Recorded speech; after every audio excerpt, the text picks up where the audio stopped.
سڵاوتانە بەتوو ئەم کاتەتان باش ڕووماڵی ڕاستەوخۆی NRT ئەم شۆمان تایبەتە بە بارودۆخی کۆبانێ. قسەکردن لەسەر بارودۆخی کۆبانێ دووبارە و سێبارە دەبێتەوە و کۆمەڵێک لە شورۆڤەکار چاودێرانی سیاسی ئەندامانی خولی پێشووی پەرلەمانی عێراق و بەم خولەشەوە چالاکانی مەدەنی هاوڵاتیانی ئاسایش قسە و باسێکی زۆریان لەسەر بارودۆخی کۆبانێ کردووە. ئەوەی ئێستا ئەم قۆناغی هاوڵاتیانی هەرێمی کوردستان لە بینی دوو قەوسا باشووری کوردستانی پاتێپەڕە بێ پرسیارکردن لەسەر بارودۆخی کۆبانێ تا چەند حکوومەتی هەرێم ئەتوانێت یارمەتی هاوڵاتیانی کۆبانێ بات بۆ ئەو بارودۆخی لەگەڵایەتی ئایا ململانەی حیزبی ڕکابەرایەتی و ململانێکردن لە نێوان حیزبەکانی باشووری کوردستان لەگەڵ ڕۆژئاوای کوردستان بە تایبەت ئەو حیزبەی کە ئێستا ڕوبەڕووی چەکداری تێرۆریستی داعشە بێتەوە کە ئەوی ژێپەگەیە تا چەند حکوومەتی هەرێم ئامادەیە هەماهەنگێکی وهای لەگەڵ بکات کە سەرجەم ئەو ململانەی لە ماوەی ڕابردووە بووە بتوانێت وەلای بخات. قسەکردن لەسەر ئەم پرسە بە میوانداری سەردار عەبدوڵڵا ئەندامی خولی پێشووی پەرلەمانی عێراق بێ. کاک سەردار بەخێر بێ بۆ ستودیۆی NRT. زۆر سپاس. سەرەتا بە پرسیار گشتێکە دەست پێکەین بەڕێستان وەکو ئەندامانی خولی پێشووی پەرلەمانی عێراق بارودۆخی کۆبانێ بە بەراورد لەگەڵ ئەو بارودۆخی ئێستای هەرێمی کوردستانی تێکەوتووە چۆن هەڵسەنگانی بۆکەن؟ هەڵبەتە دەبێت بۆ دەست پێ بکەین کە تەقدیر و ڕێز و حرمەتێکی زۆر بۆ ئازایەتی کچ و کوڕەکانمان لە کۆبانێ. ئەو ئازایەتیە کە وێنەی کە لە مێژووی میلەتانی ناوچەکەیە ئەو تێزە بە درۆ خاتەوە کە کورد میلەتێکی ئازانیە و کورد ناتوانێت لە ململانەی گەورە و جەنگە گەورەکانە بەرەنگاری بکە. یەک مەسئلەی بچوو گەمێنێتەوە کە پێویستەکە کورد فریایکەوێ. کورد ڕوحیتی ڕۆمانسی لە جەنگا لە ململانەی هەزاڵە بەسەریە. بەشی زۆری بەراوردەکان بەراوردە بە قەڵای دمدم. لە نەتیجە ئەگەر سێری قەڵای دمدم بکەین قەڵای دمدم گیرە. یعنی وا سەیرەکەی لە ئیتاری گشتی و لە سیاقا کە سەیرەکەی بەشی زۆری ئەوانەی کە لەسەر کۆبانیە وترێ و ئەنووسرێ ڕۆژانە لە شوێنەکانی ئەوانەی فەیسبوک و ئەو شوێنانەی تریش باسی قارەمانێتی و چۆن کۆبانێ ئەچێتە مێژووەوە و چۆن تا ئاخر کەس لێ ململانەیەەکە لە کاتێکا کە پێم وایە کاتێەوە هاتووە کورد نقطەیەکدانێ هەڵدا لە جاتیوێ بە شکستێکی ڕۆمانسیە چێتە مێژووە بە سەرکەوتنەوە بچێتە مێژووە. چۆن نەتوانێت؟ چۆن نەتوانێت؟ پرسیارێکی زۆر دقیقە. دەبێت لە طبیعەتی ململانەیە تێبگا. کورد لە ناو ململانەیە لە ناو چەقی ململانەیەکی گەورەیە دەبێت لە هەموو ئاست و بەرەکانە شەڕ بکە. ئەوەی کوڕووکچەکانمان لە کۆبانەیەکە کاری تەواوکاری پێویستە. لە چەند ئاست و جەبهەی جیاجیایە کورد دەبێت خەبات بکە ئێستا. بۆ ئەوەی من ئێستا ئەگەر کەسێکم لە کۆبانەی و قەسفی داعشم لەسەر بێ و چواردەورم گیرا بێ ئەو بێ و ئەم دۆخە ببینم کە لە میدیایە ئەیبینم چۆن هەست دەکەم. من با پرسیارە لە جەناب بکەم. یعنی وەکو میدیاکارێکی دیاری و ساڵانێکە لەم بوارە کارەکەیت و خبرێکی باشت هەیە. من لە جەناب دەپرسم ئەم حەملە ئینتیخابیەکەی تەواو بێ. ئەم حەملە ئینتیخابیەکەی تەواو بێ. یعنی پێ دوای ئەمە حەملە ئینتیخابیە؟ یعنی تۆ ملاحەزەی بەشی زۆری نەبرەی حیزبەکان بەشێکی زۆر تعمیم ناکەم ناڵێم هەموو قیاداتی هەموو ئەحزاب بەشێکی زۆری قیاداتی ئەم حیزبانە کە دێن قسەکەن لە میدیاکانە من وا ئەزام ئەم شەو آخر شەوە سبێنێ سەمتی ئیعلامی دوو سبەی ئینتیخابات هەموو شەوێک وا ئەزام. ئالێرا ڕاتەگرم ئەگەڕێینەوە بە دڵنیایەوە بەس لەبەر ئەوەی کە ڕۆژنامەنووس ئارام کەرکووکی لە ئەنقەرە لە ڕێگی سکایپۆ لەگەڵمانایە چەند لێدوانێکی لێ وەرەگرین و دواتر درێژە بە گفتوگۆکارمانەین. ئارام کەرکووکی ڕۆژنامەنووس لە شاری ئەنقەرەوە. کاگارام ئەم کاتتان باش. ئەم کاتەوە کاگارام گوێت لە دەنگی ئێمە هەیە؟ بەڵێ گوێم لە دەنگیەوە هەیە. سڵام بۆ کاک میوانەکەتان. بەڵام پێشێکی ئەگەر ڕێگەم بدەی خونچە خالیەک قسەیە بکەم ئەڵێم ئەگەر خەڵکێک لە کوردستان خیانەت بکەوە میدیاکارێک هەبێ خیانەتکار بێ بەڵام 25 ملیۆن کوردی خاوەن ئیرادەوە خۆتان ئەیبینن لێرە کوردبوون و کوردایەتیە بکەین بە لە کوردبوون ڕناکەین و کوردبوونمان بێ خیانەتکاریە ڕاکردن لە کوردبوون واتە. ئەتوانی بۆمان ڕووکتەوە مەبەستەکەت لە چیایە کاگارە؟ مەبەستەکەم لە کۆمەڵی میدیای ئێستا هەیە بەداخەوە لە واقعەتی نەکوبانیا نە هەرێمی کوردستان نە عێراق و نە تورکیا و نە گۆڕانکارە سیاسەکەی ڕۆژهەڵاتی ناوەڕاست بەڕاستەوخۆیی ناگوازرێتەوە بۆ خەڵکو و خەترێک لەو خەڵکە ئەکرێکە چ لە سنوورەکان وەکو پەنابەر دەیان خەڵک لەوێ لە برسێتی ئامرێت چ لەوەی لە کۆبانێ لە ناو گوندێکا خەڵکێکی زۆر هەیە قەتی زەکرێت چ لەوەی لێرە کۆمەڵە ناحەقی بەرامبەر بە خۆپشاندان و کێشەکاری یاسایی نامەی بەرامبەر بە دەسەڵات دەکەن. کاگەرم ئەمێ پرسیاری ئەوت لێ بکەم لەگەڵ بارودۆخی کۆبانێ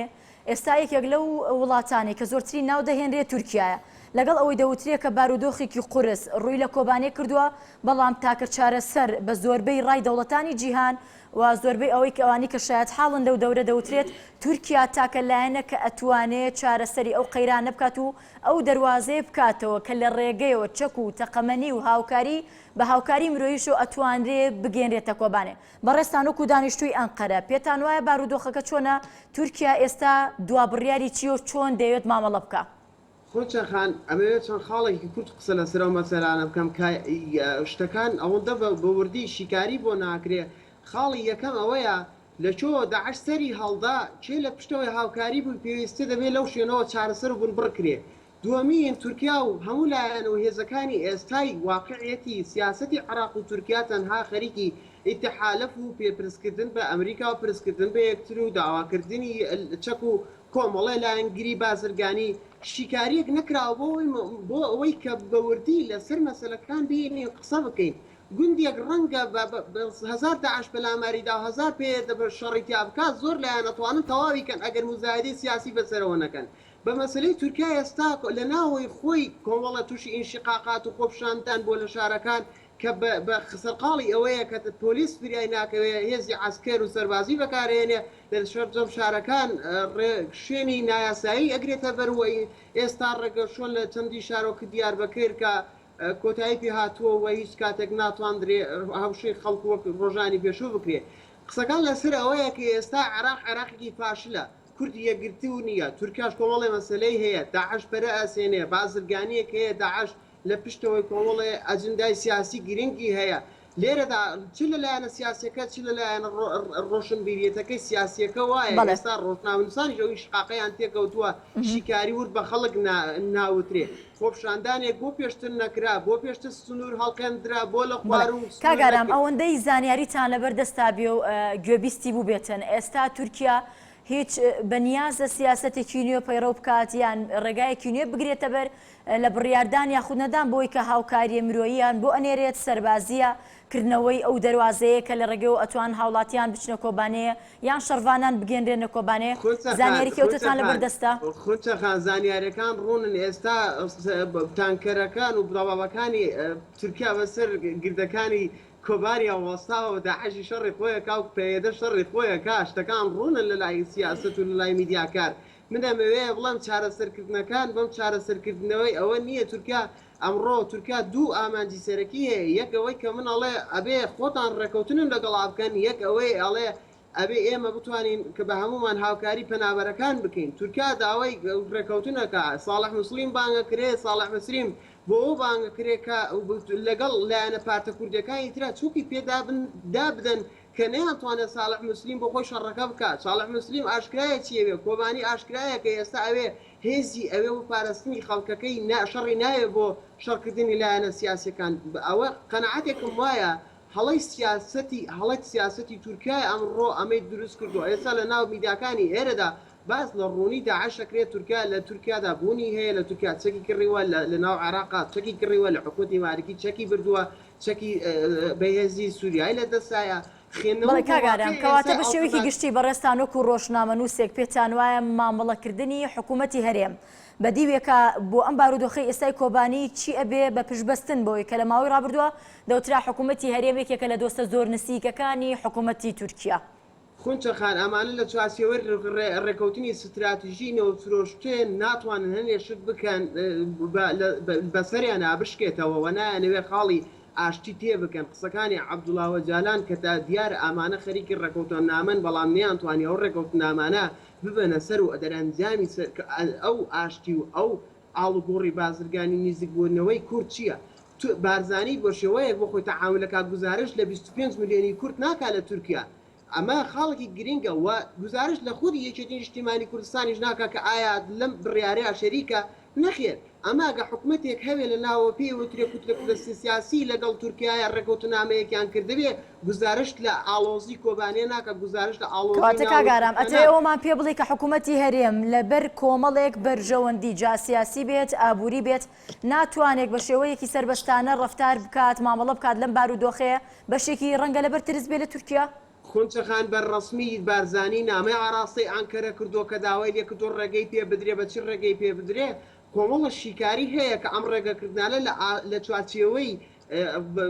حکوومەتێکتان کە ناتوانێن ئێستا بەڵاویکەنەوە بۆ خەڵک ڕاستەخۆ بە خەڵک بڵێن ئایا ئێمە ئەو ڕێکەوتنانە لەسەر چی بکەین ڕێکەوتنێک کە استراتیژیەتی نەتەوەیەتی لەسەر نەبێ مزایدی حزبی بەسەر بێ من پێم وایە زۆر کەس هاوڕایە لەگەڵ منە کە ئەتوانی ئەمڕۆ شیکاری بۆ مەسلەکان کا بڵێ تورکیا ناتوانێت ئەخاڵی ئاشتی خۆی تێک بدا و بەرزانیش ناتوانێت پرسی و ڕاکانی خۆی بشکێنێ لەو عێرستقا بەڵام شتێک هەیە ناوی سیاستێک هەیە مەسەلە استراتیژیەتێک کاتێک نتوانی بەجێ بگەێنی مەسلە ئێستا پێدە هەڕەشەکە مەسەلەن پەکەکەش هەڕەشەکە عەبدوڵڵاوە جالان ئینزاری 8 ڕۆژ تا 7 ڕۆژەدا بە تورکیا مەبەستی ئەوەیە کە بەڵێنەکان نابنە سەر کە بمەسەلەن ئێستا هەڵوێستی کوردستانی ژەوەیە ئەمان بەڵێنەکان نەبراوەتە سەر چ پابەندیەکیان هەیە بە تورکیا و ئەگەر پرس لە تورکیا ئاکەن وەکویان بە شێوەیەکی گشتی وەکو ڕۆژنامەنووسێک دواسەرنجی تۆ چێ لە سەرم بارودۆخە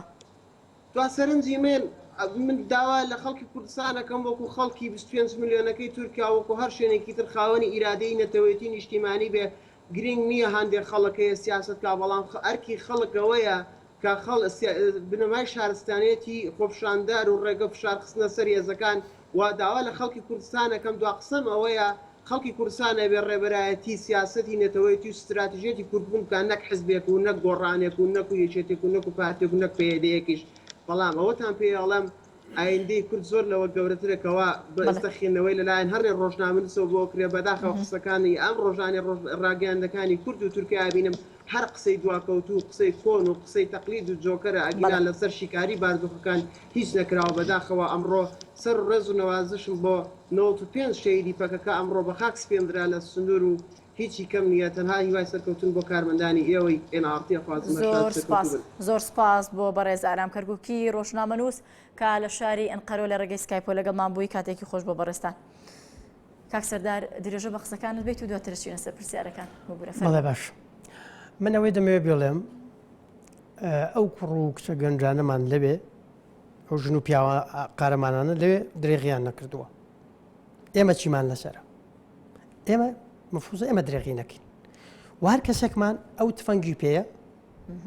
و ئەو بەرگریەکە بە خوێن و بە ژیانی خۆی بەرگریەکە ئێمە وەسائلی تر هەیە خەباتی پێ بکەین و پاڵپشتی خەباتی ئەو سائلانە چی ئێستا پێ دەڵێن جارێ من مەسئلەی خۆپیشاندان کە باسەکری خۆپیشاندان یان عەفەویە کە ئەمە زۆر دەگمەن ڕۆدا و عادەتەن خۆپیشاندانی عەفەوی لە قەرنێک جارێ ممکنە شۆڕشێکی لێ بکەیت و ئەوش زۆر عەفەوی نییە ئێستا کامەستەوان نییە یان دەبێت ڕابەری سیاسی هەبێ ئەحزابی سیاسی ڕابەرایەتی بکەن تراژیدیاترین وێنەی ئەم مانگەی ڕابردوو بەلای منەوە ئەوەیە کە سەرکردایەتی ئەم حیزبە سیاسیانەی کوردستان بۆ جارێک پێکەوە کۆ نەبوونەتەوە چی لە بابەتەکە ئەگۆڕێ زۆر ئەگەر بێت و کۆ ببن ئەنجا پێ دەڵێم بزانە ئێمە لەو شوێنە بووین کە پەیوەندەکەتان لەگەڵ کاک ئارام کرد وتمان من لە جەنابتم پرسی جواب نەدامەوە وتم ئەم حەملەیەکەی تەواو بێ پرسیارەکەم لەوایە کە ناتوانین وەڵام بینەوە بۆ ئەوەیە کە پێتان وایە تا چەند ئەمە حەملە انتخابیە ئەمەتوان بڕیار بدەن ئەمە زانی تۆ کۆبانی بەداخەوە لای بەشێک لە قیاداتی حیزبەکان لای بەشێکی زۆر لە ڕۆژنامەنووسان و ڕۆشنبیران کراوەتە مادەیەک بۆ حملەی وەکو حملەی انتخابیە بۆ ناشرینکردنی یەکتر ئەم فڵان شتداتە پاڵەوە ئەو فڵان شتداتە پاڵەوە بزانە لە شتێک هەیە لە بواری کۆمونیکیشن ئاخرێکە پێوترێت تخەسوسە کە پێوترێت ئیدارەدانی قەیران و ئیشی میدیا و کۆمونیکیشن لە وەختی قەیراناچی هەموو مەدرسەکانی ئەم بوارە لە شەرقەوە تا غەرب من دراسەم تیا کردو لە خۆم قسانە لە گیرفانمەوە نایەن کۆکن لەسەرەوەی لە وەختی قەیرانە جەبهەی داخلی وحدەی جەبهەی داخلی پاراستنی بەرژەوەندیە گشتەکان یەک ڕیزی ئەو لەوێتن بە هیچ جۆرێک قابلی مەسنین ئەوەی کە حاضر نییە ئێستا ئەمەیە یعنی ئێمە لە میدیایە یا پارتی پیاوی تورکە جاشی تورکە یا ئێران یەکێتیە جاشی ئێرانە یا پەکەکەیە لەژێر جاشی ئەسەدە ئەیسا حیزبەکەی تر سوورەکەوانە ئیسلامیەکان هەر داما و داماون داعشن تیام کراون بە داعش گۆڕانیش داماوەکو ئیسلامیەکان جا گۆڕان نازام چی تیامەدرێتە پاڵی ڕۆژێکە ڕۆژێتی هەمەگەت ئەم مەوزوع ئەبێ واز لەمە بێنین ئێمە ئەرکمانە بزانە ئێستا کۆبانی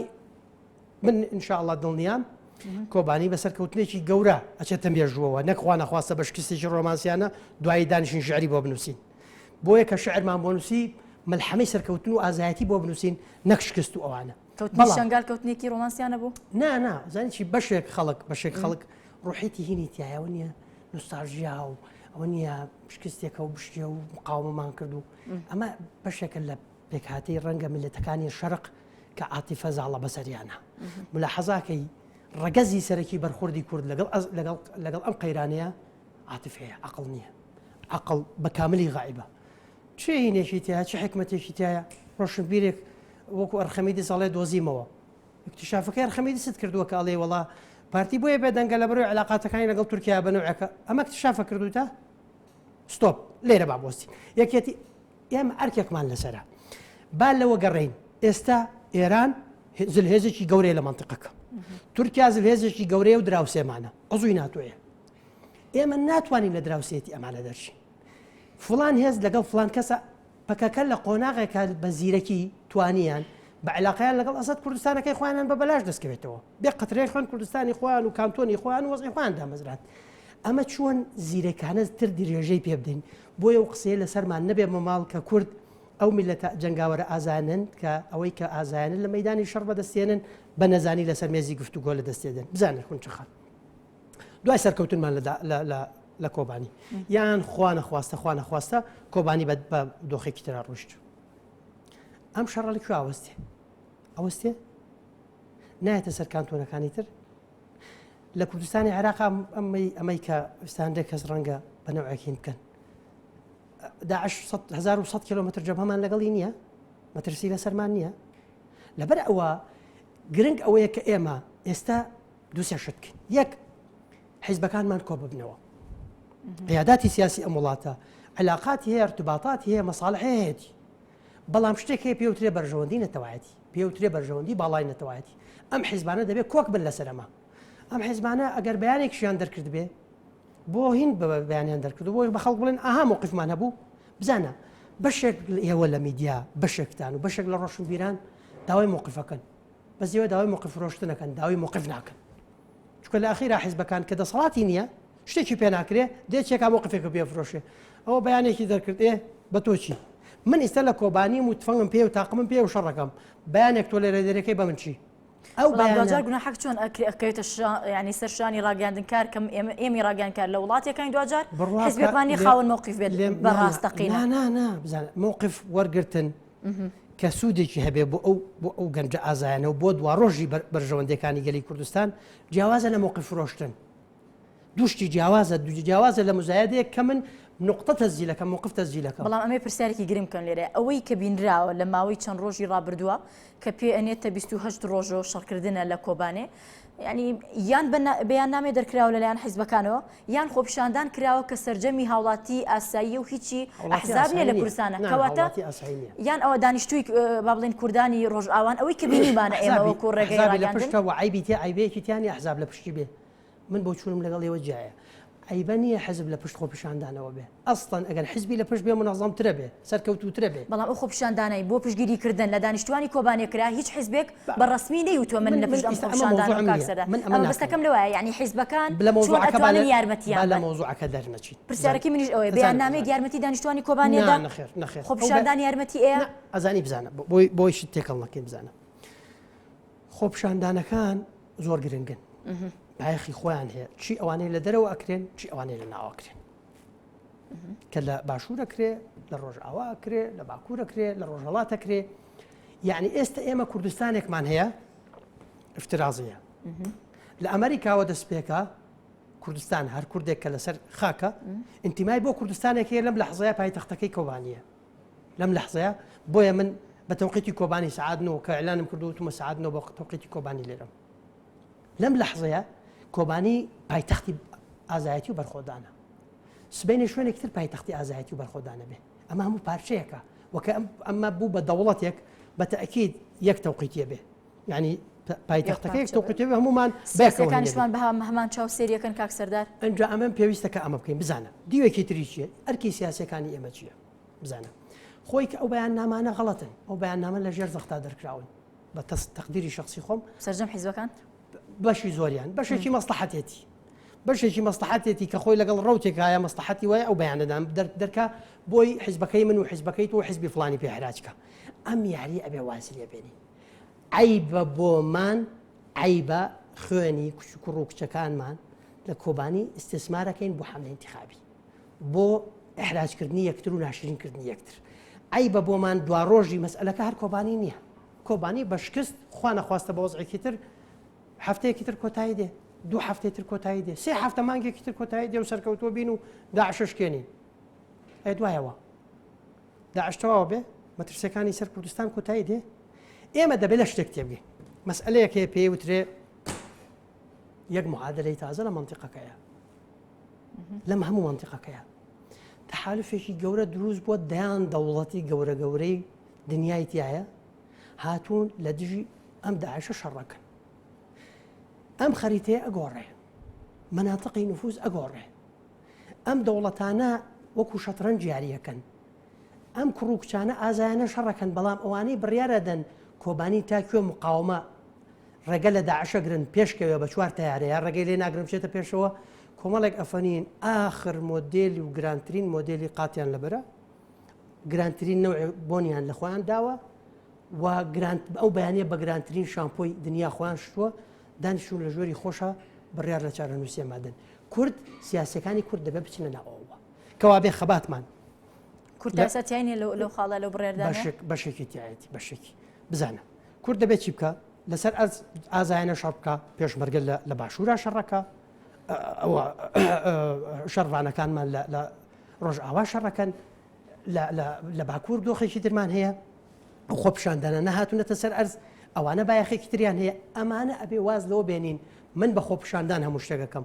بە تفەنگ هەموو شتێکەکەم بە دیبلۆماسیەت هەموو شتێکەکەم ئێمە میلەتێکین ئەم هەموو وەسایلانەمان ئێستا لەبەردەستە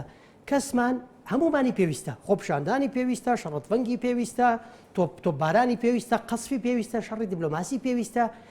شەڕی ئەعلامی لە دنیا پێویستە هەموو ئەمانەی پێویستە ئەرکەکانمان دابەشکەین بە نەوعێک کە یەکتر تەواوکەین نەک یەکتر بشکێن و یەکتر ناشرینکەین من پێم وایە ئەرکی قیادەی سیاسی کوردستان ئێستا ئەوەیە چەند ناکۆکن چەندێ ناکۆکن ئەگەر لەبەر خاتری کۆبانش نەبێ لەبەر خاتری شتێکەوەیت پێوترێ بەرژەوەندی و چارەنووسی ئەم وڵاتە و ئەم میلەتە ئەم کوردستانە و گەلی کوردستان مەفروزە کۆ ببنەوە مەفروزە لەسەر مەسئلەیە کە پێوتری حەدی ئەدنای استراتیجی نەتەوایەتی کۆک بن وڵاتانی دەوروبەر ئەجندەی خۆی هەیە ئێران ئەجندەی خۆی هەیە تورکیا ئەجندەی خۆی هەیە سعودی ئەجندەی خۆی هەیە ئیسرائیل ئەجندەی خۆی ئەمریکا لەسەر بەردۆخی کۆبانێ بەرپرسانی کورد یاخود قیادی حیزبەکان کۆکنین نەخێر کۆکنین لەسەر جیاوازیان هەیە لەسەر زۆرشت کۆگرین عیب ئەزانی چییە عیب و ڕسوایی ئەوەیە کە قیادەی حیزبەکان ئێستا لە میدیایە چنە جوابی یەکترە دەنەوە قسە بە یەکترەڵێن لەسەر ئەم مۆزوعانە خەتای تۆ بوو لە فڵان شوێنە شکستمان هێنا کاکە پارتی بۆی نییە بچێت لە جەرەوە لە شەڕ بکە یەکەتی بۆی نییە هێز بنێرە بۆ هەندێک شوێن تۆ داواکێڵی هێز بنێرە بۆ کۆبانی خەتای چی ئەمە ئەوەیە کە ئەم حیزبانە لە چوارچێوەی استراتیجیکی نەتەوایەتیایان نەگرتووە کورد پێویستی بە ئیجماعی نەتەوایەتیە ئیجماعی نەتەوایەتی چییە ڕێککەوتنە لەسەر استراتیجێک کە حیزبەکانی تیابن ڕۆشنبیرەکانی تیابن میدیا خزمەتی ئەم ئاراستەیە بکە ئێمە وەکو هەر میلەتێک لە دنیا کە لە میلەت بچێ پێویستەکە لەسەر شتێک کۆک بین کە پێوترێ استراتیجی نەتەوایەتی ئەمەمان نییە عیبەیەکی گەورەیەکە لە جیاتی ئەوەی کۆک بین دانیشین ئەزانی هەموو میلەتی دنیا تۆ لە ماڵی خۆتە بە پێی قۆناغ ئەو لەواتە گۆڕی ئەخر ناکرێت تۆ ڕوبەڕووی داعش بوویتەوە لە بەردەم دوو حاڵەتای یا ئەو دەستکەوتی هەتە لە دەست دەچێ خوا نەخواستە یا دەرفەتێکت بواتێت پێشەوە دەستکەوتی زۆر گەورە بەدەستبێنی ناکرێت ئەو لەواتت نەگۆڕی تۆ پێویستەکە ئێمە 4-5 ساڵم قسە ناکەین 4-5 ساڵە ئەڵێن پێویستەکە کورد خۆی حازرکە گۆڕانکارێکی گەورە لە ناوچەکەیە ڕوو ئەدا مەترسی تایە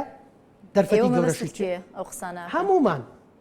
هەمومان وەکو ئەفراد کردومانە وەکو ئەحزاب کردومانە وەکو گروپ کردومانە بەڵاملایەنێکی دیاریکراوە هەبوو زیاتر ئەم قسانەیە کرد بە ڕووی حکوومەت من نامەوێت ئێستا مزایدە بکەم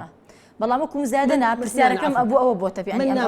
ئەمێ پێت بڵم کە ئەو لایەنانە ئێستا بەشداری حکوومەت قسە ناکەن ئێستا من بە حیزبایەتی نهاتوومە تێرە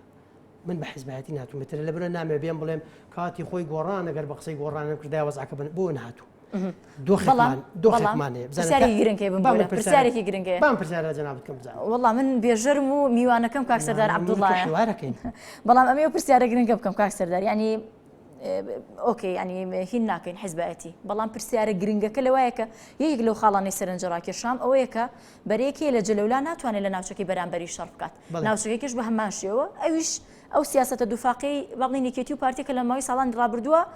ئەدا کراوە بەڵام لە چەند مانگی ڕابردووە بینیمان هەموو حیزبەکان هەڵای لەسەر کرا میلەتی کورد دڵخۆش بوو بۆی کە یەک ڕیزیمان هەیە ئەگەر ئێمە ئەو یەک ڕیزیەمان هەیە تا ئێستا وەزارەتی پێشمەرگە لای ئەوە وەزارەتی دارایی لای ئەوە فڵان لای ئەوە یعنی مەبەستم بە شێوەیەکی گشتی نەک تەنها ئەو دوو وەزارەتە مەبەستم بێ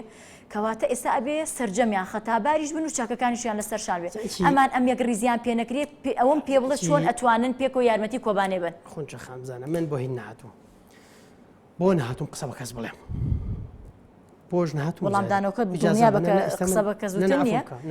پرسیارەکەم لەوەیە کە چۆن ئەتوانن یارمەتی کۆبانێ بن کە لە ناو خۆیان یەک نەبن تۆ پرسیار لێکردم با من جواب بم بزانم بەس دوایین پرسیاری خۆم هەر لێکم دوای بەرنامەکە بەسەر حیوارەکەین من تۆ فەرموو ئەزانی من بۆ هاتوومە شەو ئەو بڵێم بەڵێ کە پێویستەکە ئەم شێوازی یەکتر ناشرینکردن و یەک قسە بە یەکتر وتن و ئتیهامکردنی یەکتر بە خیانەت و ئەمانە ستۆپ وازی لێبێنین بە هەموو عیب و عارمانەوە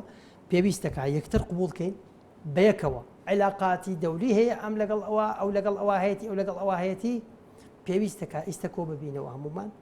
لەسەر استراتیژیشی نەتەوایەتی ڕێککەوین ناکرێ بە بەردەوامی ئێمە زەحیەی هین بین زەحیەی دابەشبوونی کورد بین بەسەر ڕۆم و عەجەما بەسەر سەفەی و عوسمانلیە ناکرێ ئێمە دیسانەوە مەولانە خالیدی نەقشبەندیمان بانکەین بڵین ئەبێ براکان بانکی ئەوانەی پەیوەندی ژێربەژێران لەگەڵ تورکیای لەگەڵ ئێرانیانە نامە بۆر کامێکانات بێن تەلاق خۆن لە بەردەستی توانە بێ نەکرێتەوە ناکرێ ئێمە گەیشتونێت ئەوەی لەسەر ئەرز وەکو دەوڵەتمان هەیە هەر بە ناو دەوڵەت نییە دەوڵەتە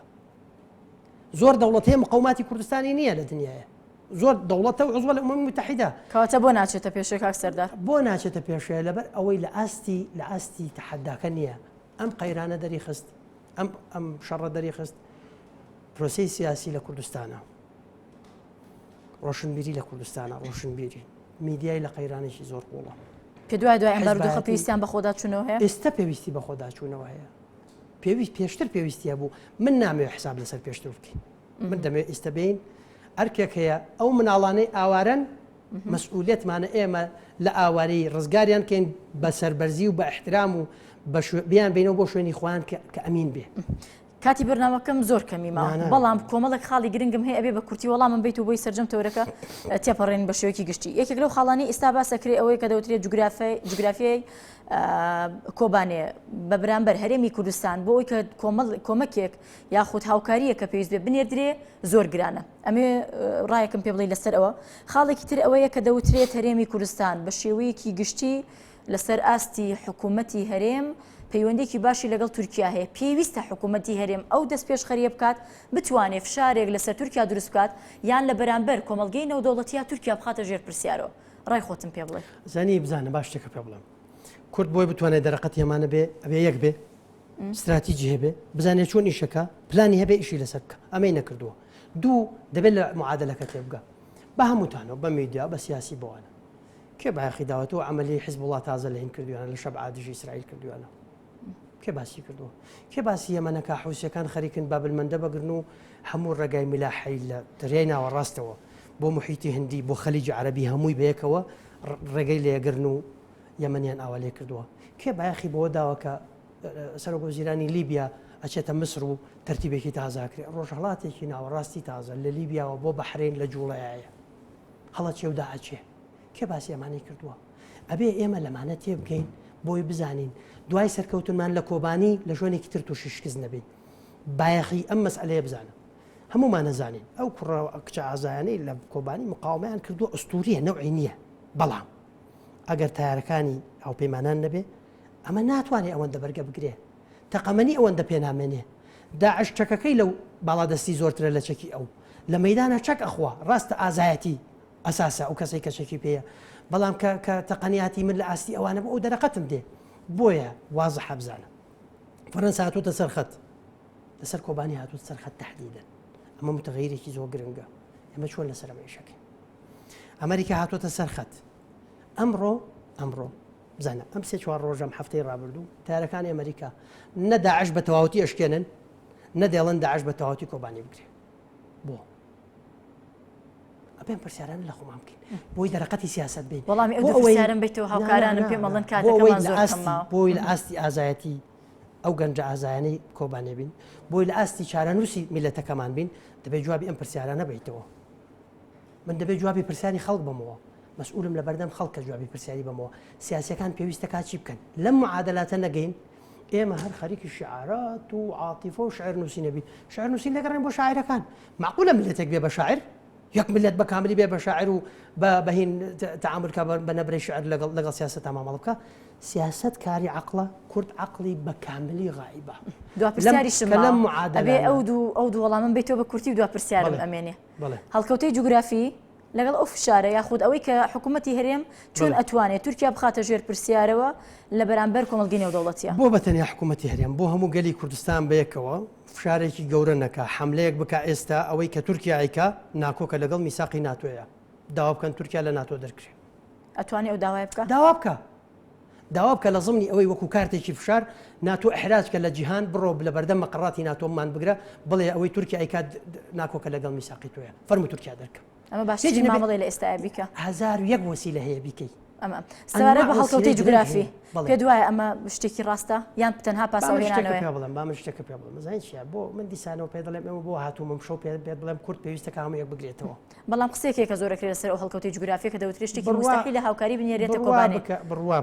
بکە ئەوەی کە ئەوەی دیفاعەکە لە منطلقی حیزبیەکە ئەوەشی هجوومەکە لە منطلقی حیزبیەکە کە ئەمە عیبە بەڕاستی عیبە شرم لە ئاستی خوێنی شەیدەکانی ڕامەوێ ڕای تۆمەوێ لەسەر ئەو شتە بڵێ ڕامەوێ نە هجووم کەونە بەرگری بکە یعنی تەنها ڕام پێ بڵێ لەسەر ئەو شتە حکوومەتی هەرێمی کوردستان پێشمەرگەی هەیە ئەم پێشمەرگەی ئێستا ئەگەر بێ قیاسیکەی 1100 کیلومتر جەبهەی خۆی لەگەڵ داعش هەیە یعنی ئەگەر ئێستا ڕێگری هینیش نەبێ ڕێگری جوغرافیش نەبێ چەند هێزی لێ زیادە بتوانە بینێرێ بۆ کۆبانی با منم پرسیارە لەژێر بەڵام ناوترێ ڕاوانەکردنی هەیە ڕاوانەکردنی چەک و تەقەمەنی ئاخر ڕاوانەکردنی چەک و تەقەمەنی بەو معنایە تۆ کورد خۆی لە کوردستانی عێراق خۆی چەک و تەقەمەنی بۆ دێ یعنی ئەمە جێشی نەبووە کە تا چەک و تەقەمەنی هەبێ خۆمە سوپایەکی دانا مەزراندووە بتوانێت چەکی بۆ پەیامەکە گەشت دوا سەرنجی خۆ بە شێوەیەکی گشتی بۆ سیاسیەکان بۆ بەرپرسان بۆ دەسەڵاتدارانی هەرێم چۆن دەتوانن یاخود چۆن مامەڵە بکرێت لەگەڵ بارودۆخە پەیام زۆر سوپاس دەکەم پەیامم بۆ هەموو خەڵک بۆ هەموو کورد لە هەموو جیهانە ئەمە ململانەیەکی گەورەی ئیرادەیە گەلی کوردستان گەلێکی زۆر بە ئیرادەیە ملەتێکی زۆر ئازایە دەبێت لە پاڵ ئەوەیە ملەتێکی زۆر عاقڵش بێ بتوانێت بە عەقڵ تەکمیلەی ئازایەتی بکە نەک ئەوەی بە ئازایەتی بەدەستێنێ بە نەوعێکی تر بە نەزانی لە دەستی بدا بۆیە ئێمە کەسمان سوپەرمان نین ئەوانەی لە جەنگان ئەرکی خۆیان جێبەجێکەن ئەوەی لە میدیایە ئەرکی خۆی جێبەجێکە ئەوەی لە جادێ و خۆپشاندانەکە ئەرکی خۆی جێبەجێکە سیاسیش پێویستەکە لە ئاستی ئەم طموحاتانە بێ گەلی کوردستان بەپەلە پێویستی بە ئیجماعە پێویستی بەوەیە دانیشێ کۆک بێ لەسەر استراتیژێکی نەتەوایەتی ڕسوایەکی گەورەیە بۆ ئەحزابی سیاسی کوردستان لە هەر چوار پارچەکە لە دۆخێکی وایە سەرباری ئەوەی هەر دەوڵەتێک ئەجندای خۆی هەیە دەیەوێت کورد بەشێک لە کورد بۆ بەرژەوەندی خۆی بەکاربێنێ ئەگەر توانی دەستی خۆش بێ تۆش بتوانە بەکاری بێنی بۆ بەرژەوەندی خۆت دەبێت کوردیش بۆ خۆی ئەم حسابی هەبێ بزانێت چۆن خۆی ناکە بە دوژمنی ئێران لەلایەک خۆی ناکە بە دوژمنی خوێنەخۆری تورک لەلایەک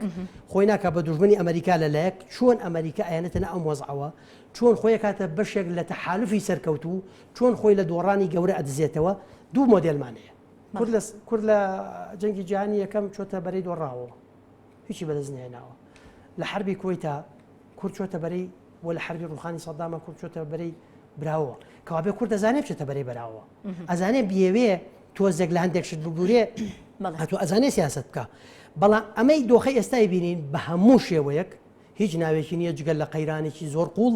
کە ئەگەر فریایی نەکەوێ ئەگەر ئێستا واز لەوە نێنین وڵا دۆزیمەوە ئەوە بۆیە فلان قسەناکە لەبەرەوەی لەگەڵ فلانە پەیوەندی ئەی تەعاان لەگەڵ فلانە پەیوەندی هەیە ئەی لەگەڵ ئەم دەوڵەت و ئەو دەوڵەت و دەوڵەت پێویستەکە پەیوەندی بێ پەیوەندەکەی خراپە من دژیم لەگەڵی نیم ئۆکەی من لەگەڵی نیم دژی ئەم پەیوەندیانە بکەم حیزبانە لەگەڵ تورکیا و ئێران هەیەە بەڵام ئەمانە ئەحزابی سیاسی کوردستان لەسەر ئەرز ئێستا لە مەریخەوە خەڵک نایانین لەسەر لە کوردستان ببنە هێز و بچن پشتگیری کۆبانیا و پشتگیری سبێنی ڕۆژهڵات یا باکوور بکەن پێویستەکە ئەم حیزبانەی کوردستان لە هەر چوار پارچەکەی ئێستا نەک بە شکلی و شعاراتی دانیشن ئەکرێ لە ژووری داخراوە دانیشن بێکەوە استراتیجێکی نەتەوایەتی بنا بکەن هەر هەمومان بێکەوە واز لە ناشرینکردنی یەکتر بینین من دڵنیاتانەکەم برادەرینە نەک هەفتەی داهاتوو هەموو خەڵکی کوردستان دڵنیاکەمەوە نە هەفتەی داهاتوو نە ساڵێک ترژ انتخابات نێواز لەو حملەیە بێنم دڵنیاشتانەکەم و ئەگەر ئێمە سیاسیەکان و میدیاکارەکان و ڕۆشنبیرەکان لە ئاستی گەورەی ئازایەتی شەڕکەرەکان پێشمەرگە و شەڕوانەکانمان بین ئەگەر لە ئاستی بەرژەوەندی پاراستنی بەرژەوەندیە باڵەکان و بەرژەوەندی باڵەکانی ئەمیلەتە بین ئەتوانیشتی گەورە بکەین و بە ساڵێک و بە دوو بە سەتی تر کورد نەگناشکێ دەرفەتی زۆر گەورە و زێڕین چاوەڕێی کوردەکە زۆر سپاس سەردار عەبدوڵڵا ئەندامی خولی پێشی پەرلەمانی عێراق سپاس دەکەین کە ڕاستەوخۆ لە ستودیۆی NRT لەگەڵمان ئامادەبووی بەڵێ بەڕێزان ڕووماڵی ڕاستەوخۆی NRT کۆتایی هات بە هیوای شەوێکی خۆش بە هەموو لایەکتان.